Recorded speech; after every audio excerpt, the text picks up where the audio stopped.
Hello students, this is Jyotsna and welcome to you all on my YouTube channel learn with Jyotsna. स्वागत है आप सभी का एक बार फिर से मेरी यूट्यूब चैनल पर, जिसमें आज की क्लास में हम लोग एक टॉपिक को डिस्कस करेंगे जो सुपर टेट के लिए बहुत ही इंपॉर्टेंट टॉपिक है। इस टॉपिक का नाम है व्यक्तिगत विभिन्नता यानी कि इंडिविजुअल डिफरेंसेस। तो इंडिविजुअल डिफरेंसेस, जैसा कि आप सभी लोग फैमिलियर होंगे कि भाई एक इंसान दूसरे व्यक्ति से, एक प्राणी दूसरे प्राणी से रंग रूप स्वभाव, शारीरिक रचना या फिर मानसिक रूप से या सामाजिक रूप से ले लीजिए, या व्यक्तित्व या फिर व्यवहार संबंधी गुणों में एक दूसरे से भिन्न होगा। कहें तो हम प्रकृति का स्वभाव है भिन्नता। एक सी चीज प्रकृति में नहीं पाई जाती है, सभी एक दूसरे से क्या होते हैं, अलग होते हैं। तो अगर हम बात करें आपका जो व्यक्तिगत विभिन्नता है, इसका कॉन्सेप्ट सबसे पहले किसने दिया था? तो इसका कॉन्सेप्ट सबसे पहले फ्रांसिस गाल्टन नाम के व्यक्ति ने दिया था। फ्रांसिस गाल्टन ने 1869 में अपनी पुस्तक, जो उनकी बुक का नाम है हेरिडिटरी जीनियस, इसमें सबसे पहले इन्होंने इसका डिस्कशन किया था। अगर हम बात करें फ्रांसिस गाल्टन, तो फ्रांसिस गाल्टन वही व्यक्ति हैं जिन्होंने 1885 में आपका बुद्धि शब्द का प्रयोग किया था। सबसे पहले बुद्धि शब्द का प्रयोग 1885 में फ्रांसिस गाल्टन ने किया था। तो ये हुआ। फिर आगे देखते हैं हम कि व्यक्तित्व विभिन्नता का अर्थ देखते हैं। तो व्यक्तित्व विभिन्नता, ऐसा साइकोलॉजिस्ट ने भी, जो कहे मनोवैज्ञानिकों ने भी ये शोधों से पता लगाया है कि भाई व्यक्तित्व विभिन्नता क्रियाशीलता, आवश्यकता, कार्य करने की क्षमता, गति, समस्याओं का समाधान करने की योग्यता में अंतर पाया गया है दो व्यक्तियों की, इन सब चीज़ों में। तो इसीलिए उन्होंने सोचा, भाई मनोवैज्ञानिकों ने, कि शिक्षा के क्षेत्र में भी क्यों ना हम जो व्यक्तिगत विभिन्नता है उसके अनुसार शिक्षा दी जाए, तो ये ज़्यादा प्रभावी होगी, ज़्यादा लाभान्वित करने वाली होगी। व्यक्तित्व विभिन्नता का अर्थ की अगर हम बात करें यहाँ पर, तो एक व्यक्ति का दूसरे व्यक्ति से शारीरिक रचना, रंग रूप, शारीरिक गठन, बौद्धिक योग्यता, रुचियों एवं व्यक्तित्व संबंधी गुणों में भिन्न होना है। यानी एक व्यक्ति दूसरे से भिन्न होगा तो हम उसे कहेंगे व्यक्तित्व विभिन्नता इनमें पाई जाती है। अगर स्किनर की डेफिनेशन देखें तो बहुत ही इंपॉर्टेंट डेफिनेशन है, मापन किया जाने वाला व्यक्तित्व का प्रत्येक पहलू, यानी आपकी पर्सनालिटी का हर एक एस्पेक्ट, हर एक पहलू जिसको आप माप सकते हैं, उसे हम क्या कहते हैं? उसे ही हम व्यक्तिगत विभिन्नता कहते हैं। व्यक्तिगत विभिन्नता का ही अंश है, अंश शब्द इनकी डेफिनेशन में यूज किया गया है। तो मापन किया जाने वाला व्यक्तित्व का प्रत्येक पहलू, चाहे वो आपका मानसिक हो, चाहे वो सामाजिक पहलू हो, चाहे वो सांस्कृतिक पहलू हो, चाहे वो राजनीतिक पहलू हो, चाहे वो आपका धार्मिक पहलू हो, चाहे वो आर्थिक पहलू हो, सभी पहलू आपकी पर्सनालिटी का विभिन्नता का अंश है, यानी सभी में विभिन्नता पाई जाएगी। टायलर ने एक डेफिनेशन दी थी, शरीर के रंग रूप, आकार, रुचि, उपलब्धि आदि की भिन्नता व्यक्तिगत विभिन्नता कहलाती है। तो ये थी डेफिनेशंस। आगे बढ़ते हैं। अगर हम व्यक्तिगत विभिन्नता के रूप या फिर प्रकारों की बात करें तो ये दो टाइप की होगी। पहला तो रहेगा व्यक्तिक भेद रहेगा आपका, दूसरा आपका सामूहिक भेद रहेगा। पहला आपका व्यक्तिक भेद रहेगा, दूसरा आपका सामूहिक भेद रहेगा। व्यक्तिक भेद को दो भागों में फिर से डिवाइड किया गया है। पहला है आपका इसमें अंतर व्यक्तित्व विभिन्नता, और दूसरा है अंतः व्यक्तित्व विभिन्नता। अंतर का मतलब ये होता है, इसमें दो व्यक्तियों के शारीरिक रचना, बौद्धिकता, व्यक्तित्व, रुचि, मूल्य हम कहें तो परोपकार की भावना, दया की भावना, अच्छे गुण, मतलब ये सब चीज़ें आपके मूल आ जाएंगे। अभिवृत्ति यानी देखने, सोचने, समझने का नज़रिया, वृद्धि, विकास, क्षमता, काम करने की क्षमता, मोटिवेशन, ये सभी चीज़ें हम कह सकते हैं दो व्यक्ति में आपस में पाई जाने वाली भिन्नता अंतर व्यक्तिक भिन्नता कहलाती है। यानी कि एक व्यक्ति ये है और दूसरा व्यक्ति ये है, और इसमें जो क्षमताएं हैं, जो गुण हैं, और जो इसकी योग्यताएं हैं, जो इसकी अभिव्यक्ति हैं, वो इस व्यक्ति की क्षमता, गुण, अभिव्यक्ति से बिल्कुल अलग होंगी। ये अलग होगा और ये अलग होगा, ठीक है। तो ये बात हुई। अब दूसरा है हमारा अंतः व्यक्तित्व भिन्नता। इसमें होता है ऐसा कि व्यक्ति के स्वयं के अंदर निहित गुणों में भिन्नता पाई जाती है, तो उसे हम कहते हैं अंतः व्यक्तित्व भिन्नता। मान लीजिए एक ये व्यक्ति है यहाँ पे, और ये राइटिंग इसकी अच्छी है, दूसरी चीज़ इसकी स्पीड बिल्कुल कम है, तो यानी इसकी एक गुण में दूसरे गुण में असमानता है, यानी एक गुण इसका अच्छा है तो दूसरा खराब भी है। ये सामाजिक है, लेकिन ये आर्थिक रूप से गरीब है, इसका मस्तिष्क नहीं काम करता है, मानसिक रूप से कमज़ोर है। तो ये सभी इसमें अंदर जो कमियां पाई जाएंगी और जो इसके अंदर जो अंतर पाए जाएंगे, तो इसे हम कहेंगे अंतः व्यक्तिगत भिन्नता। यानी एक ही व्यक्ति के अंदर जो डिफरेंट डिफरेंट टाइप के गुण हैं, उनको हम कहेंगे अंतः व्यक्तिगत भिन्नता। एक ही व्यक्ति में अपने ही अंदर शारीरिक गुणों में भिन्नता पाई जाती है, जैसे अभिप्रेरणा उसकी अलग होगी, शारीरिक क्षमता अलग होगी, अभिरुचि अलग होगी, क्षमता अलग होगी, शब्द प्रवाह यानी बात करने की फ्लुएंसी अलग होगी, मेमोरी अलग होगी, उसके विचार उसके अलग होंगे। तो ये सब चीज़ें सभी इससे अलग होंगी। मान लीजिए यहाँ पे ये व्यक्ति किसी विचार को पसंद करता है, ये चाहता है भाई सभी लोग पढ़ें, और शिक्षा मानव विकास के लिए बहुत ज़्यादा जरूरी है, यानी बिना शिक्षा के मनुष्य का विकास संभव नहीं है। वहीं ये दूसरी जगह ये मानता है, इसके विचार ये हैं कि भाई नारी शिक्षा, नारियों का पढ़ना उतना ज़रूरी है नहीं, क्योंकि उनको रसोई का काम करना ही पड़ता है, उनके लिए शिक्षा ज़्यादा ज़रूरी नहीं है, पढ़े ना तो भी चलेगा। तो इसके विचार किसी चीज़ को लेकर अलग हैं और किसी चीज़ को अलग लेकर अलग है। तो ये इसके अंदर क्या है, अंतः व्यक्तिगत विभिन्नता है। नेक्स्ट है समूह विभेद। समूह भेद को देख लेते हैं। इसमें क्या रहेगा, किसी भी एक प्रकार के गुण वाले लोगों का एक ग्रुप रहेगा। मान लीजिए इसमें हो सकता है आपका आयु वर्ग के लोगों, विभिन्न आयु वर्ग के लोग हैं, यौन भेद आधारित समूह हो सकता है, रंग भेद आधारित समूह हो सकता है, जाति भेद आधारित समूह हो सकता है, आपका धर्म भेद से आधारित समूह हो सकता है, कोई विशिष्ट बालकों का समूह है, कोई प्रतिभाशाली का है, कोई मंदबुद्धि बच्चों का समूह है, कोई अपराधी बालकों का समूह है, कोई विकलांग बालकों का समूह है, सामाजिक रूप से वंचित बालकों का समूह हो सकता है। आर्थिक लेवल से भी अलग अलग टाइप के लोगों का एक अलग अलग ग्रुप होता है। तो ये हुई बात यहाँ पे व्यक्तिगत विभिन्नता के प्रकार या फिर फॉर्म्स की, रूप जिनको हम कहेंगे। आगे बढ़ते हैं।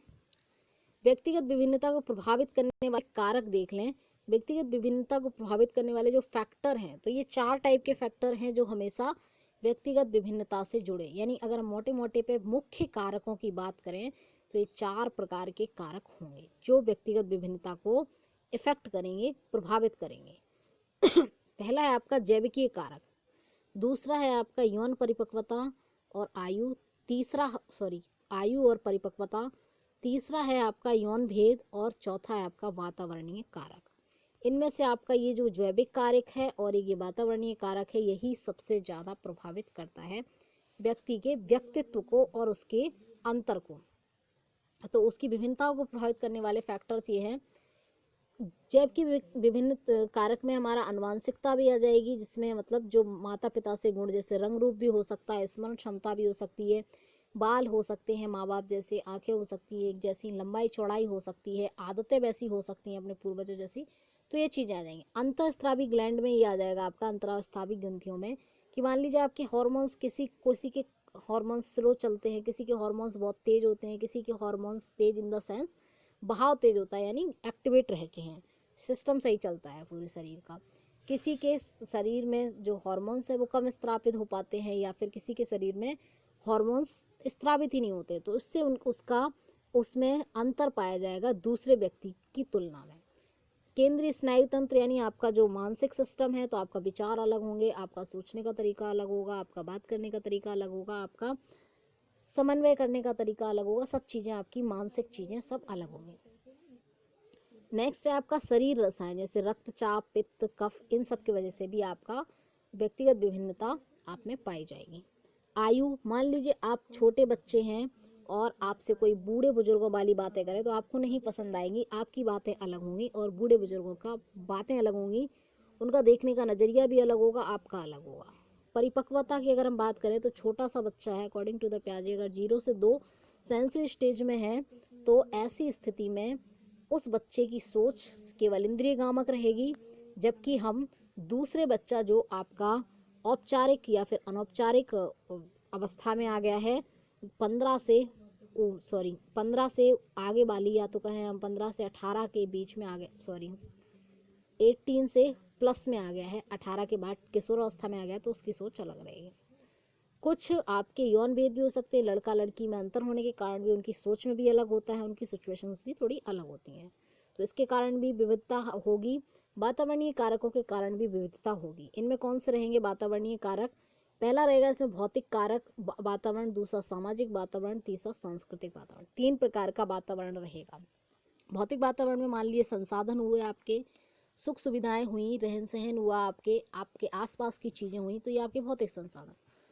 सामाजिक वातावरण की अगर हम बात करें, 3 टाइप का वातावरण हमारे पास है जो आपको प्रभावित करेगा, आपकी विभिन्नता को प्रभावित करेगा, जिसके वजह से आप में विभिन्नता होगी।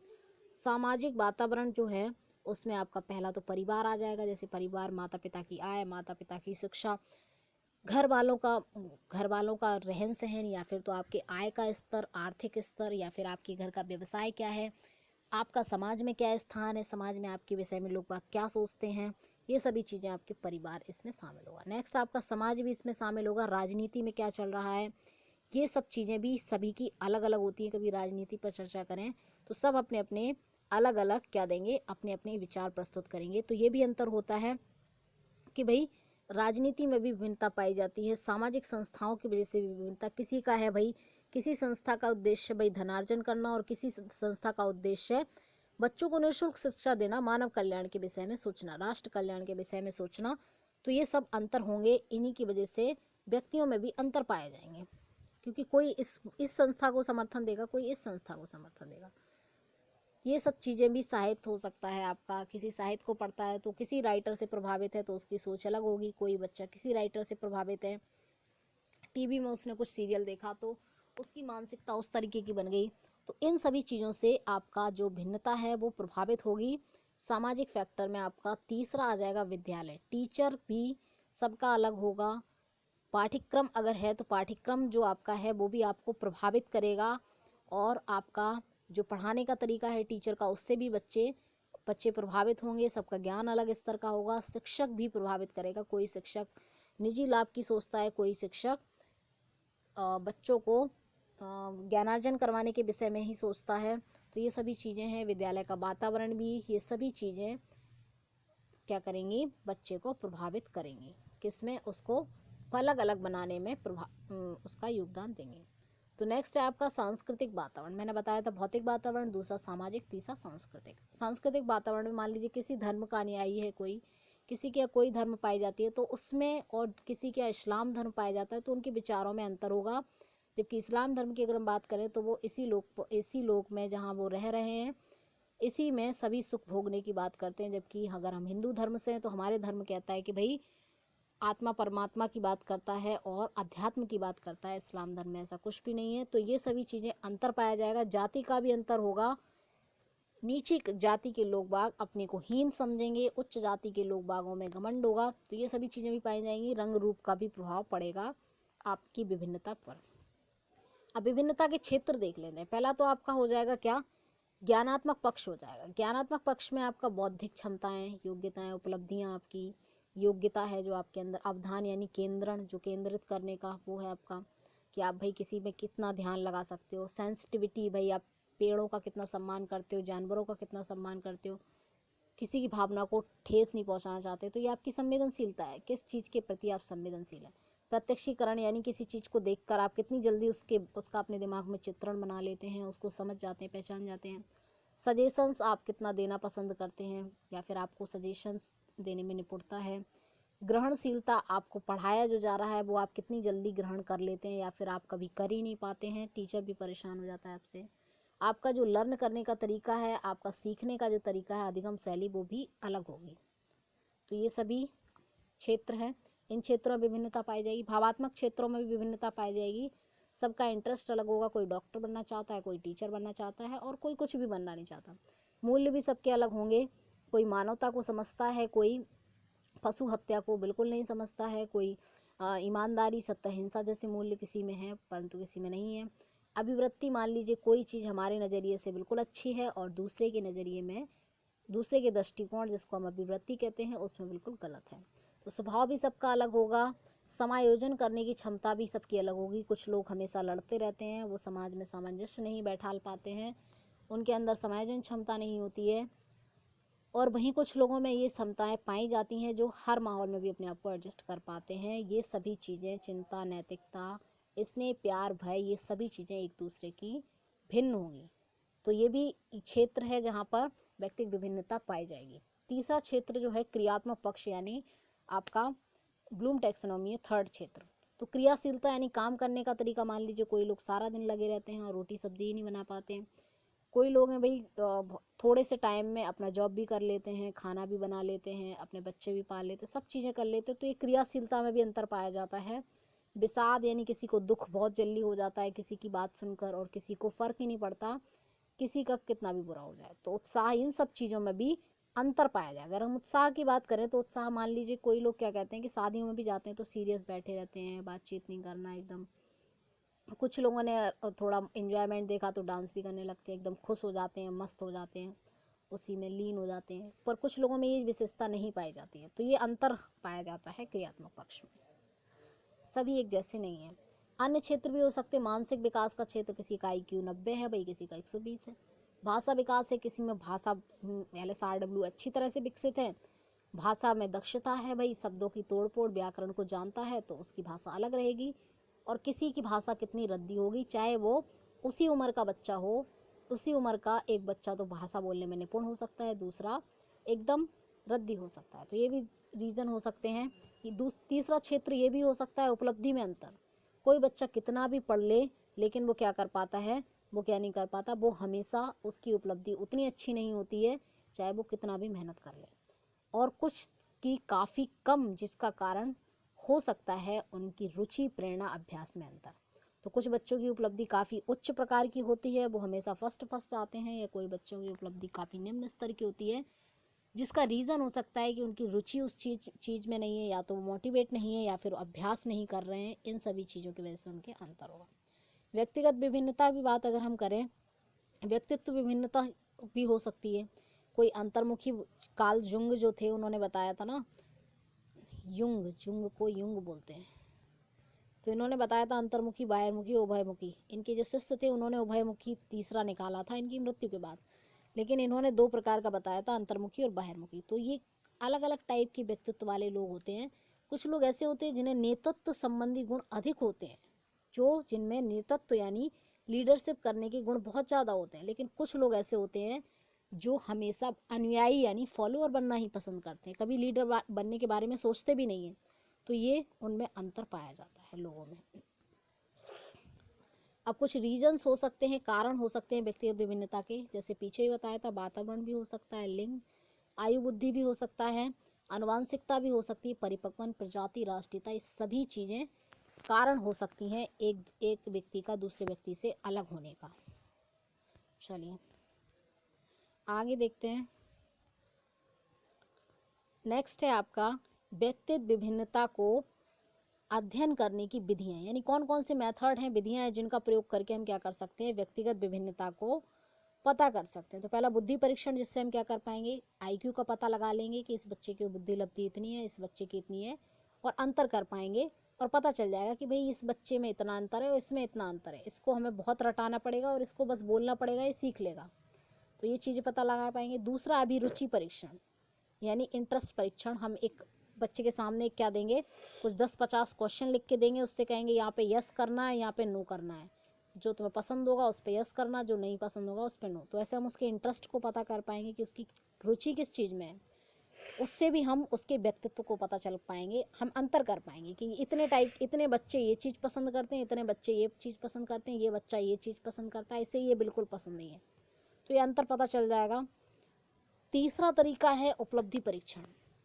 भाई उनका बार बार हम क्या लेंगे, टेस्ट लेंगे, या फिर मान लीजिए हम उनसे कुछ परफॉर्मेंस करवा रहे हैं, डांस सिखा रहे हैं, या फिर हमने उनको म्यूज़िक सिखाया, फिर हमने उनका मूल्यांकन किया, तो हमें पता चल जाएगा, उससे अंदाज़ा लग जाएगा कि ये बच्चा इन बच्चों की अपेक्षा अलग है, ये बच्चे अलग हैं, इतने बच्चे ऐसे बच्चे हैं, इनको ऐसे पढ़ाना पड़ेगा, इनमें अंतर है। तो ये पता चल सकता है, क्योंकि हर बच्चे की तो 90 नंबर आएंगे नहीं, और हर बच्चे के 20 भी नहीं आएंगे, किसी के 20 आएंगे, किसी के 30 आएंगे, किसी के 40 आएंगे, किसी के 90-95 आएंगे। तो ये अंतर रहेगा। नेक्स्ट रीजन हो सकता है, नेक्स्ट तरीका हो सकता है व्यक्तित्व परीक्षण, पर्सनालिटी टेस्ट।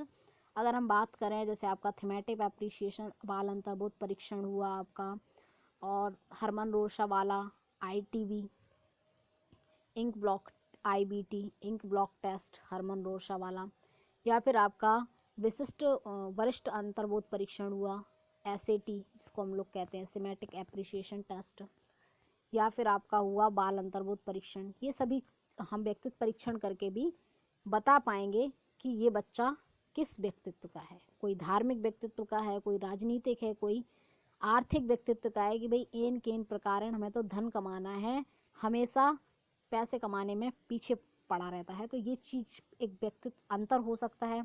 कोई राजनीतिक टाइप का है जिससे पॉलिटिक्स में बहुत मज़ा आता है, कोई धार्मिक प्रवृत्ति का है जो पूजा पाठ लिए हमेशा अगरबत्ती पकड़े रहता है, कोई सामाजिक है जो समाज के विषय में सोचता है, समाज में रहने वाले व्यक्तियों के विषय में सोचता है, समाज कल्याण के विषय में सोचता है। तो सभी अलग होंगे, सभी के व्यक्तित्व परीक्षण से हम बता पाएंगे कि सभी अलग हैं। तो ये कुछ विधियां थी जैसे मैंने अभी बताया। पांचवी विधि ये हो सकती है संवेग परीक्षण। भाई संवेग परीक्षण हम कैसे कर पाएंगे, उनके सामने विपरीत परिस्थितियां बच्चों के सामने पेश करेंगे और फिर उनका रिएक्शन देखेंगे कि वो कैसा रिएक्शन करते हैं, यानी कैसी प्रतिक्रिया करते हैं। अगर उनकी प्रतिक्रिया ऐसी हुई कि भाई गुस्सा उनको जल्दी आ जाता है, या घृणा जल्दी आ जाती है, या फिर बड़बड़ाने जल्दी लगते हैं, तो इस तरीके से हमें पता चल पाएगा कि इन बच्चों का संवेग क्या है, अस्थिर है। कभी भी इनको गुस्सा आ जाती है, कभी भी इनको घृणा आ जाती है, कभी भी इनको प्यार आ जाता है, कभी भी इनको नफरत आ जाता है। ये सभी चीज़ें इनकी क्या हैं, बिल्कुल अस्थिर है। तो ये भी एक तरीका है। एक नेक्स्ट है आपका अभिक्षमता यानी एटीट्यूड टेस्ट, सॉरी एप्टीट्यूड जिसको हम कहेंगे एबिलिटी टेस्ट। क्षमता का पता लगाकर भी हम अंतर कर पाएंगे। तो क्षमता कैसे पता लगाएंगे कि भाई काम करने का तरीका देखेंगे, जो करते हैं बच्चे उससे हम पता कर पाएंगे। तो ये 5-6 तरीके थे जिनका प्रयोग करके हम क्या कर पाएंगे, व्यक्तिगत विभिन्नता को मेज़र कर पाएंगे। ये विधियाँ हमारे पास थी। नेक्स्ट आगे देखते हैं व्यक्तिगत विभिन्नता के अध्ययन का शिक्षा में क्या। अब ये तो हमने पता कर लिया कि भाई एक बच्चा दूसरे बच्चे से क्या है, अलग है। ये तो हमने सक्सेसफुली पता भी कर लिया विधियों के द्वारा भी। अब इसका हम यूज़ एजुकेशन के फील्ड में कैसे कर पाएंगे ये देखना है। सॉरी, तो इसका यूज़ हमें देखना है कि शिक्षा के क्षेत्र में अब हम इसका कैसे यूटिलाइज करके शिक्षार्थी को ज़्यादा लाभान्वित कर सकते हैं, शिक्षण प्रक्रिया को सफल बना सकते हैं, और हमारे जो उद्देश्य हैं जो हमने शिक्षण करने से पहले निर्धारित किए थे उनको हम ज़्यादा से ज़्यादा क्या कर सकते हैं, अचीव कर सकते हैं। तो पहला तरीका, पहला फ़ायदा हमें ये होगा कि समूहीकरण या वर्गीकरण कर पाएंगे। अब समूहीकरण का अगर हम मतलब समझें तो इसका मतलब बिल्कुल ये नहीं कि सब बच्चों को अलग बैठाएं, बच्चों पर हम लेबल लगाएं कि ये बच्चा गधा है, ये बहुत होशियार है, ये बच्चा मीडियम है, इसे कुछ नहीं आता। तो इस तरीके की चीज़ें हम बिल्कुल नहीं करेंगे। सामूहिकरण का सीधा सीधा मतलब ये है वर्गीकरण का कि भाई इतने बच्चों को हम इस विधि से पढ़ाएंगे, इतने बच्चों को हम ये मेथड अपनाएंगे, इतने बच्चों को हमें ऐसे सिखाना है, इतने बच्चों को ऐसे सिखाना है। लेकिन सभी बच्चे आपकी कक्षा में ही रहेंगे क्योंकि कक्षा रहेगी आपकी समावेशी यानी इंक्लूसिव। तो ये तरीका है, सामूहिकरण करके आप बच्चों को अपने दिमाग में एक पता कर पाएंगे कि भाई इस तरीके के इन बच्चों को हमें ऐसे पढ़ाना है। कुछ बच्चे तेज़ दिमाग के जल्दी सीख जाएंगे तो इनको हम ऐसे बता दे देंगे। किसी का इस बच्चों का थोड़ा बुद्धि लेवल थोड़ा कम है, ये बच्चे थोड़े कमज़ोर हैं पढ़ाई में, इनकी क्षमता कम है, तो हम इनको इस तरीके से कर पाएंगे। तो ऐसे कुछ हम समरूप बना देंगे, ग्रुप्स बना देंगे अपने दिमाग में या फिर अपने लिए, लेकिन बच्चों को अलग नहीं करेंगे एक दूसरे से, सभी बच्चे साथ पढ़ेंगे एक ही छत के नीचे। नेक्स्ट है हमारी अध्ययन विधियाँ। इससे क्या रहेगा भाई, हम अध्ययन विधियाँ भी सिलेक्ट कर पाएंगे कि इन बच्चों के लिए हमें ये टीचिंग मेथड यूज़ करना है क्योंकि ये बच्चे थोड़े वीक हैं, या फिर ये बच्चे, इन बच्चों का डांस में ज़्यादा इंटरेस्ट है, इनकी रुचि डांस में, तो इन्हें हमें डांस की ट्रेनिंग ज़्यादा देनी है। ये बच्चे बहुत अच्छे वक्ता हैं, लेखक बन सकते हैं, बहुत अच्छे लायर बन सकते हैं, तो इनको हम इस तरीके की ट्रेनिंग दे सकते हैं। तो कुछ बच्चे ऐसे हैं जिनको क्या है, साइंटिस्ट बुद्धि है, जी बहुत ज़्यादा जल्दी समझ जाते हैं, इनको गणित बहुत पसंद है, तो हम उस तरीके का काम कर सकते हैं। तो ये सब चीज़ें हम कर पाएंगे, इनके लिए मेथड भी हम सिलेक्ट कर पाएंगे। नेक्स्ट है करिकुलम भी हम डिसाइड कर पाएंगे, जिसको पाठ्यक्रम कहेंगे। वो कैसे डिसाइड कर पाएंगे कि इन बच्चों के लिए ये पाठ्यक्रम ठीक रहेगा, ये डांस ज़्यादा पसंद करते हैं, ये बच्चा सिंगर बहुत अच्छे हैं, इन बच्चों की चित्रकला या फिर कहें हम ड्राइंग बहुत अच्छी है, तो इन्हें हमें ये ट्रेनिंग दे सकते हैं। ज़रूरी नहीं है सबको किताबें रटवा के मशीन बनाओ, सबको उनके अकॉर्डिंग, उनकी रुचि के अकॉर्डिंग, उनकी मानसिक योग्यता के अकॉर्डिंग और उनकी क्षमताओं के अकॉर्डिंग पाठ्यक्रम भी बनाइए और वैसा ही बच्चों को पढ़ाइए। ऐसा नहीं है कि सब पे अपना एक मतलब पाठ्यक्रम थोपे, ऐसा ना करें। तो ये भी फ़ायदा होगा एजुकेशन में, मतलब अलग अलग फील्ड के बच्चे बनेंगे और सभी बच्चों को उनकी योग्यता के अनुसार शिक्षण भी मिलेगा। गृह कार्य भी हम डिसाइड कर पाएंगे इससे। गृह कार्य देते समय व्यक्तित्व विभिन्नता का बहुत महत्व है, ज्ञान विशेष रूप से होना चाहिए। गृह कार्य देते समय शिक्षक छात्र की बुद्धि, अभिक्षमता, रुझान कि किस चीज़ में बच्चा इंटरेस्ट लेता है, उसकी घरेलू परिस्थितियाँ, मान लीजिए हो सकता है कि उसे स्कूल से जाने के बाद उसे किसी नौकरी पे करने जाना पड़ता होगा, है ना, या हो सकता है अपना घर में खाना बनाना पड़ता हो उसे स्कूल से घर जाने के बाद, छोटे भाई बहन हैं उनको उनका मतलब सेवा समार करनी पड़ती है, तो ये सब चीज़ें भी उसके पास होंगी। तो उन सब चीज़ों को ध्यान में रख के ही हम बच्चे को क्या देंगे, होमवर्क देंगे। ऐसा नहीं है बच्चे को आता नहीं है 2+2 और हमने दे दिया बोर्ड मास कर ले आना, 7.1 एक्सरसाइज सॉल्व कर लाना। अब बताइए क्या वो कर पाएगा, उसको तो नहीं आता, 2+2 4 आता नहीं है। ऐसी चीज़ें, मान लीजिए किसी बच्चे को आता नहीं, आपने सिखा दी कक्षा में 10 तक पहाड़े, एक बच्चा है उसको 5 तक ही नहीं आते, आपने कह दिया 5 से 10 तक टेबल लर्न करके लाना है, उस बच्चे को तो बेचारे को 5 तक ही नहीं आते, तो आप उसकी आवश्यकता को समझते हुए 3 से 5 तक उसको लर्न करने के लिए देंगे। ऐसा नहीं है कि 5 से 10 सबको दिया तो सब लर्न कर लाए, ये नहीं, बिल्कुल नहीं, बच्चे को उसकी क्षमता के अनुसार देंगे। तो इससे क्या हो पाएगा, बच्चे लाभान्वित हो पाएंगे, उनका समुचित विकास भी हो पाएगा। ठीक है, नेक्स्ट इसका फ़ायदा क्या होगा, शिक्षा के क्षेत्र में व्यवसाय संबंधी शिक्षा दे पाएंगे। जैसे मैंने अभी पीछे बताया कि भाई आप क्या कर पाएंगे, रुझान है जिस चीज़ में बच्चे का, उसको समझ पाएंगे। मान लीजिए एक बच्चा है जो वो क्या पसंद करता है, वो डॉक्टर बनना पसंद करता है, कोई बच्चा है जो वो राजनीति में उसका ज़्यादा इंटरेस्ट है, पॉलिटिशियन बनना चाहता है, कोई नेता बनना चाहता है, एक बच्चा है जो बहुत अच्छी एक्टिंग कर लेता है। तो हम ज़रूरी नहीं है सबको टीचर बना दें, है ना, तो हमें सबको टीचर नहीं बनाना है, जो जो बनना चाहता है हमें उसी के अकॉर्डिंग उसे प्रशिक्षण देना है,